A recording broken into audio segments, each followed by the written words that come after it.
madaxweyne xasan sheekh maxamuud ayaa maanta bixinaya mid kamid ah amaradiisii ugu dambeysay isagoo oo gaaraya go'aanka madambeysa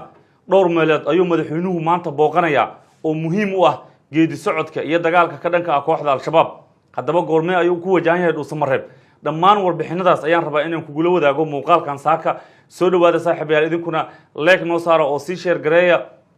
haddii aad ku faraxsan tihiin go'aamada xasaasiga ah ee maanta madaxweynuhu uu bixinayo muuqaalkan waa kaadi soo dhawaada saaxiibayaal meel walba oo aad caalamka ka joogtaan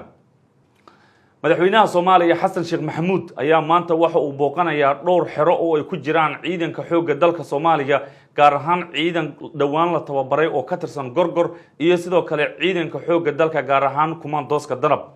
madaxweyne Xasan Sheekh Maxamuud ayaa tegaya maanta xerada Turkisom iyo sidoo kale xerada General Daawud oo isla goobtaasi ku taala kuwaas oo ay ku jiraan ciidamo ka tirsan Gorgor iyo Kumaandooska Danab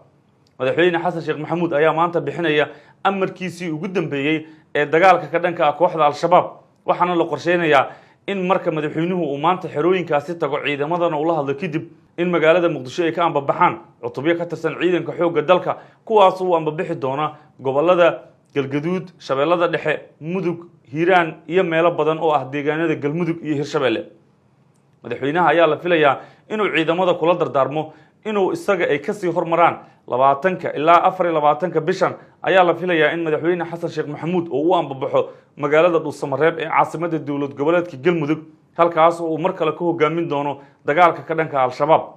madaxweynaha ayaa la sheegay inuu u ambabixi doono dhawaan safar kadib markii uu ka soo laabto ayuu si toos ah ugu guuri doonaa Dhuusamareeb halkaas oo uu mar kale ka hogaamin doono dagaalka ka dhanka al-shabaab Xasan Sheekh Maxamuud madaxweynaha dawladda federaalka Soomaaliya ayaa la xasuustaa inuu muddo ku dhow 3 bilood inuu ku sugnaa magaalada Dhuusamareeb halkaas oo intii uu joogay ciidanka xoogga dalku ay gaareen guulo waaweyn iyadoo oo kooxda al-shabaab laga saaray magaalooyin muhiim ah oo ku yaala gobolada Mudug Galgaduud iyo Shabeellada Dhexe ciidamada xoogga dalka ayaa gaaray guulo waaweyn intii madaxweynuhu halkaas uu ku sugnaa waxaana loo sababeeyay in madaxweynuhu aanu ka mashquulin ciidamada oo dhammaan waxyaabihii kale uu uga tagay fila Soomaaliya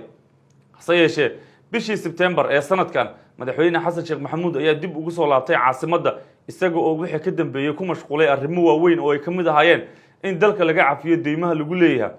in la qaado cunaqabataynta hubka ee saarneed Soomaaliya muddo ka badan 30 sano in dalku uu ku biiro ururka dhaqaalaha ee bariga Afrika iyo sidoo kale in la dhameystiro dastuurkii qabyada ahaa oo muddo ay ka shaqeynaysay madaxtooyada Soomaaliya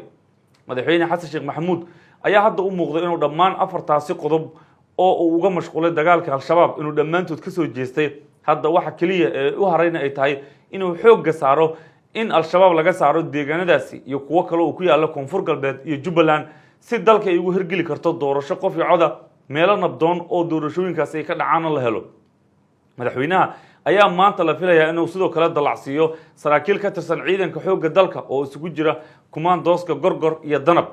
madaxweynuhu waxa sidoo kale uu saraakiisha fari doonaa inaanay hadda kadib loo dul qaadan doonin in deegaano laga saaray al-shabaab in dib looga soo baxo iyadoo oo la xasuusto in magaalooyin muhiim ah oo maleeshiyada al-shabaab laga saaray saraakiil badan ay ku geeriyoodeen in ciidanka xoogga dalka ay dib uga soo baxeen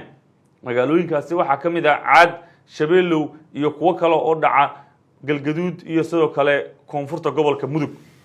hadda madaxweynuhu maanta waxa uu bixinayaa sidaan idin sheegay amarkiisii ugu dambeeyay waxaana suurtagal ah in cutubyo ka tirsan ciidanka xoogga dalka ay saacadaha soo socda ka ambabaxaan Muqdisho kuwaas oo ugu horeeyaan ciidamo fara badan oo ah Kumaandooska Gorgor oo dhawaan dawladda Turkigu ay u dhameystirtay tababarkooda iyo qalabeyntooda intaba haddaba booqashada madaxweynaha iyo waxyaabihii ka soo kordho mar walba iyo daqiiqad kasta halkan idin kula soo wadaagaya idinkuna isha ku haya